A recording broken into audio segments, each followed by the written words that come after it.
Conférence de presse du 16 octobre 2014. Déclaration liminaire. Depuis un certain temps, le débat public qui meuble l'actualité de notre pays, le Togo, fait l'écho de quelques sujets brûlants de l'heure qui retiennent assez souvent l'attention de l'opinion nationale qu'internationale. Ces sujets qui induisent forcément des violations des droits de l'homme concernent la nomination d'un tortionnaire avéré, le lieutenant-colonel Massina Letroufey, à la tête de la gendarmerie nationale togolaise. La récurrence des braquages et le refus obstiné du chef de l'État et de son gouvernement à opérer les réformes prévues par l'accord politique global et la CVJR. La synergie des organisations de défense des droits de l'homme, composée de l'Association togolaise des droits de l'homme, ATDH, l'Association togolaise pour la défense et la promotion des droits de l'homme, ATDPDH, l'Association des victimes de la torture au Togo, ACIVITO, l'Association Ensemble pour les droits de l'homme, EDH, la Ligue togolaise des droits de l'homme, LTDH, le mouvement Martin Luther King, la voix des sans-voix, l'association Innovation Internationale,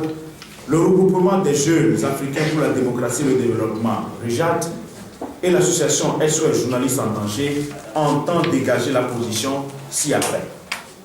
Sur la nomination du lieutenant-colonel Massina Letroufey à la tête de la gendarmerie nationale, la protection et la promotion d'un tortionnaire.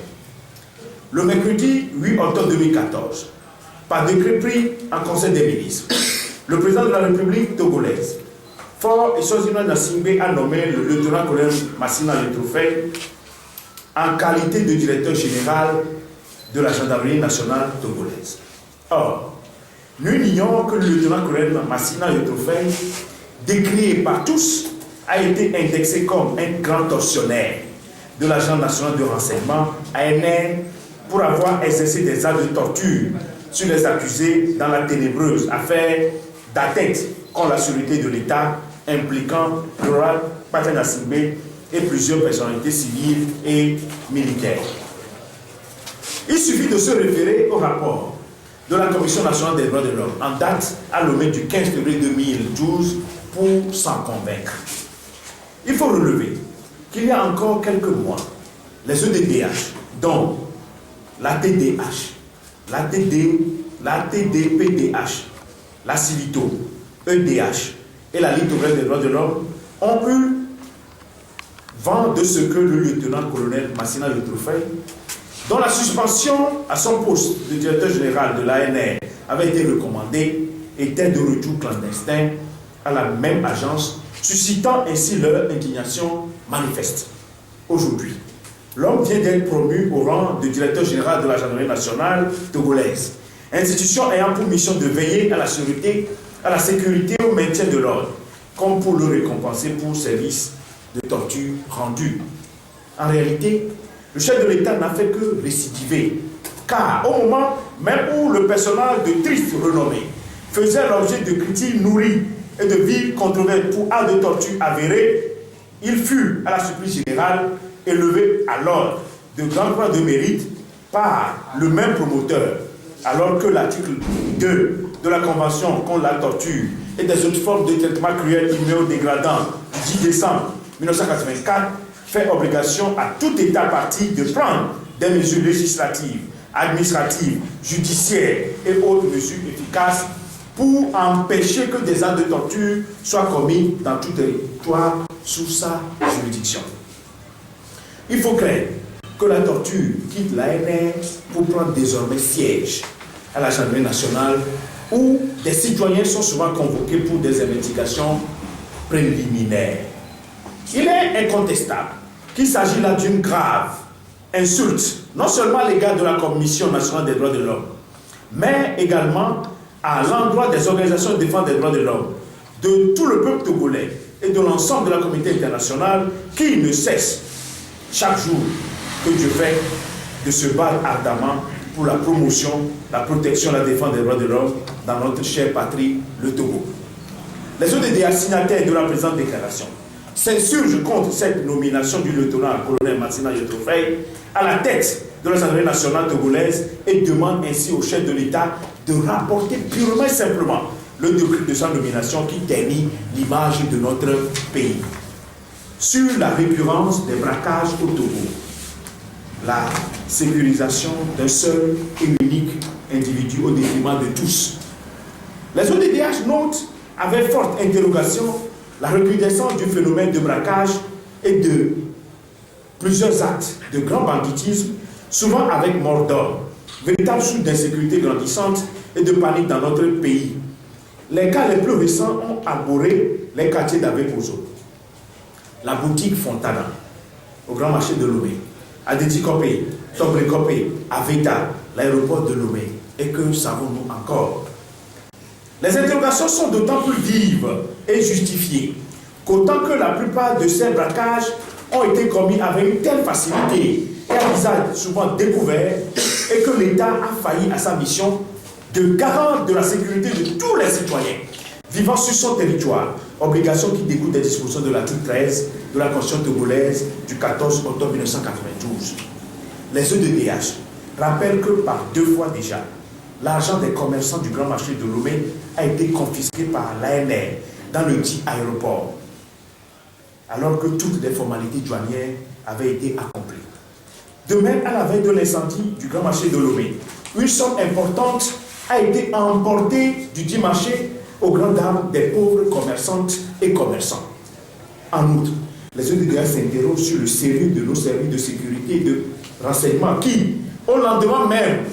des incendies des marchés de Lomé de Kara, ont pu mettre la main sur les prétendus pyromanes et leurs complices, mais restent à ce jour incapables de démasquer et de démanteler ce réseau de malfrats qui sème la terreur au sein des paisibles populations. En somme, force est de constater que la sécurité togolaise est faite pour un seul et unique homme, le chef de l'État, laissant les populations togolaises abandonnées à leur triste sort. Sur le refus obstiné du chef de l'État et de son gouvernement à faire les réformes prévues par l'accord politique global, le 30 juin 2014, le peuple togolais a été désagréablement surpris du rejet par le groupe de la majorité présidentielle à l'Assemblée nationale du projet de loi portant réforme institutionnelle et constitutionnelle pour lequel le chef de l'État et son gouvernement s'étaient pourtant engagés. Après plus de 3 mois de silence finalement brisé par la conférence épiscopale du Togo, le bureau exécutif de l'église évangélique presbytérienne du Togo et le comité exécutif méthodiste du Togo à travers un communiqué rendu public le 1er octobre 2014, une lueur d'espoir a semblé apparaître lorsque le clergé a tenté de toucher la conscience des acteurs de la scène politique togolaise en leur lançant cet appel citoyen en vue de la réintroduction de la question des réformes politiques à l'Assemblée nationale. De même, le 2 octobre 2014, la délégation de l'Union européenne a exhorté le gouvernement togolais à poursuivre les efforts dans le sens des réformes politiques. Le 10 octobre 2014,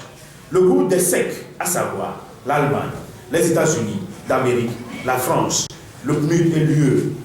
va réitérer cette position en demandant au gouvernement de faire des réformes avant tout processus électoral. Alors que l'opinion nationale espérait cette déclaration des églises et celle des différentes chancelleries accréditées dans notre pays, une éventuelle décryptation de la situation politique togolaise, elle sera vivement choquée par la scandaleuse interview du président de la Cour constitutionnelle, M. Abdou Assouma, qui s'est invité dans le débat politique sur le site officiel du gouvernement togolais, République au Togo, en s'opposant vivement à l'appel des hommes de Dieu en des termes très lancinants. La page des réformes est tournée depuis le 30 juin 2014, avec le rejet par l'Assemblée nationale du projet de loi sur ces réformes. Puis de conclure, l'accord politique global est caduc aujourd'hui. Les EDDH voudraient préciser que, tout comme l'accord politique global a été depuis 2006, le seul compromis politique national ayant favorisé des élections apaisées en 2007, en 2010 et en 2013, les réformes politiques prévues par le dit accord devront nécessairement permettre de mener un processus électoral non violent en 2015 et éviter à notre pays le retour à la boucherie et au bilan macabre de 2005. C'est pour cela que les EDDA expriment leur profonde indignation, leur vive consternation et leur amertume exacerbée face à une telle déclaration à la limite déplorable et révoltante émanant d'un dirigeant d'un organe en charge de la régulation du fonctionnement des institutions, de l'activité des pouvoirs publics et dont le rôle en matière électorale doit être caractérisé par une totale et double impartialité vis-à-vis de lui-même que de l'opinion. Par une telle déclaration tendancieuse, partisane et constitutive d'une trahison de serment, sauf du discrédit sur la dite institution, seul juge des contentieux de l'élection présidentielle, le président de la Cour constitutionnelle a révélé sa véritable tendance politique, remettant ainsi en cause son autorité, donnant raison à ceux qui ont toujours douté de sa capacité à rendre en toute neutralité et impartialité le verdict des urnes. Car il s'agit là d'un acte hautement aux antipodes des conditions d'une élection transparente, honnête, crédible, non violente et partant non contestable. C'est l'occasion pour les ODDA de rappeler avec une insistance accrue que les réformes politiques ne relèvent pas de la seule volonté et des desiderata des seuls acteurs politiques, mais bien plus d'un impératif démocratique inéluctable qui fera tôt ou tard droit de cité. Les EDDH en appellent au centre de responsabilité de tous les acteurs politiques, et particulièrement du chef de l'État et de son gouvernement, dont l'engagement pris devant le peuple de procéder aux réformes constitutionnelles et institutionnelles demeure vivant dans tous les esprits. Les EDDH invitent le peuple togolais dans son ensemble à demeurer vigilant et mobilisé en vue de démasquer et de mettre hors d'état de nuire les ennemis de la démocratie et de l'alternance par l'obtention des dites réformes. En conséquence, sur la nomination du lieutenant-colonel Massina Yotofei à la tête de la gendarmerie nationale